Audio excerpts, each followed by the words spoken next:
D'être venus aussi nombreux pour mon premier discours en tant que président de l'ESC. Je ne m'attendais pas à vous voir aussi nombreux, ça me fait vraiment très plaisir. Mais permettez-moi d'abord, plus sérieusement, au nom du comité de l'ESC de Nivelles, ainsi qu'au nom des élus de la liste PS Nivelles, de vous souhaiter une merveilleuse année 2009. D'abord, la santé. Je vous souhaite aussi beaucoup de prospérité et énormément de bonheur au quotidien. C'est votre parti. N'hésitez pas à nous interpeller, n'hésitez pas à faire remonter de la base vos idées. Nous avons vraiment des hommes et des femmes de qualité dans ce parti.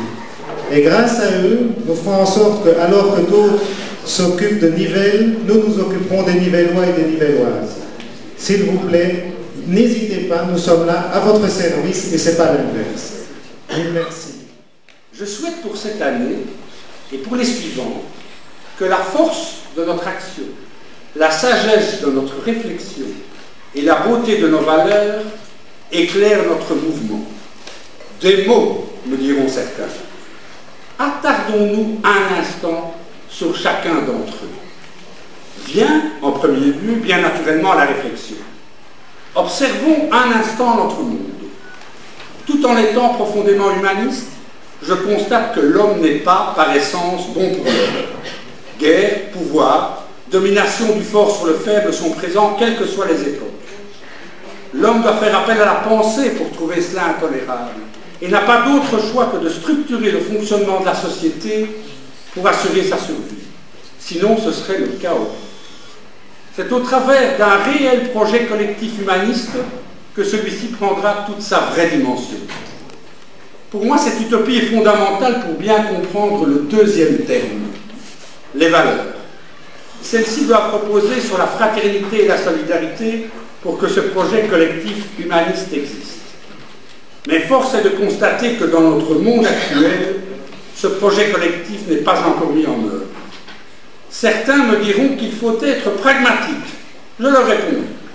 Notre mouvement mutualiste socialiste a cette prétention, parce que son projet est porté par cette réflexion et par ses valeurs de solidarité et de fraternité, et qu'il se traduit en actions concrètes. Les déclinaisons de nos actions sont plurielles, et les bandeaux qui ornent cette salle le rappellent.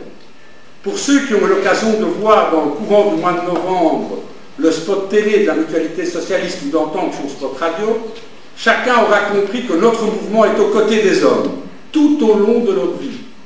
Que notre mouvement s'inscrit dans le prendre soin, que ce soit au travers des actions comme défendre, conseiller, accompagner, protéger. Monsieur Robert Bertheneuil, secrétaire fédéral de la FGTB. Bien, tout d'abord, permettez-moi de vous souhaiter à tous et à toutes, à titre personnel, pour vous, vos familles et tous ceux qui vous sont chers, les vœux traditionnels de Nouvel An, mais s'ils sont traditionnels, ils sont aussi sincères, et j'espère pour vous surtout une excellente santé. La mutualité socialiste nous y aide un petit peu. Alors, ce que je voulais vous dire aujourd'hui, c'est vous parler de deux choses. D'une part, vous parler de la situation que nous vivons dans les entreprises, que le monde du travail vit aujourd'hui. Nous sommes dans une situation compliquée. Vous avez tous entendu et vous vivez probablement tous, chacun là où vous êtes, les réalités de la crise économique.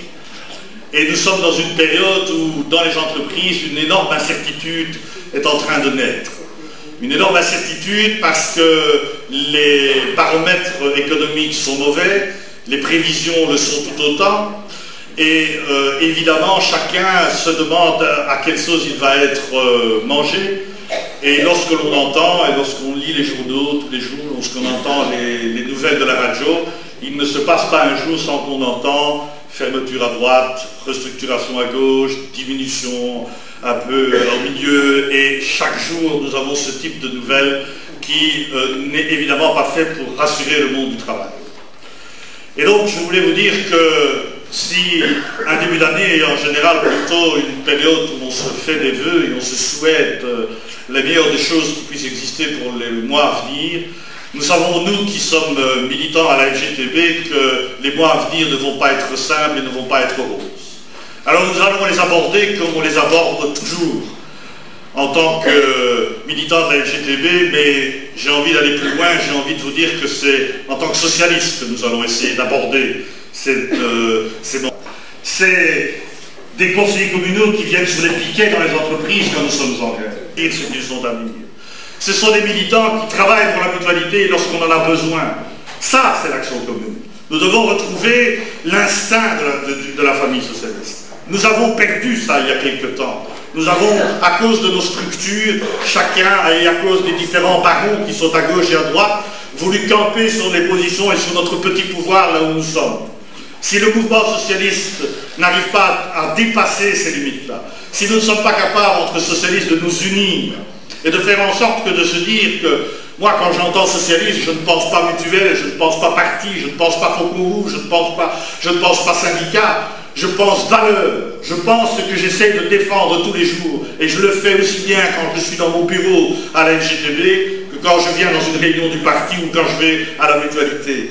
Je n'aime pas que l'on s'enferme dans nos structures, ce n'est pas comme cela. Ce n'est pas comme cela que nous allons défendre nos valeurs, ce n'est pas comme ça que nous allons défendre nos hommes. Parce que c'est une action de tous les jours, ça part depuis les responsables jusqu'au dernier des militants, et je devrais plutôt dire le premier des militants jusqu'au dernier des responsables chez nous, eh bien ça part de partout. Nous avons tous là où nous sommes une petite pierre à apporter à ce projet, à cette idée, et je suis sûr que tous ceux qui sont ici, si vous l'êtes, c'est parce que vous voulez faire cela, et je suis sûr que vous allez entraîner beaucoup de gens avec vous. Une excellente année 2009 à tous.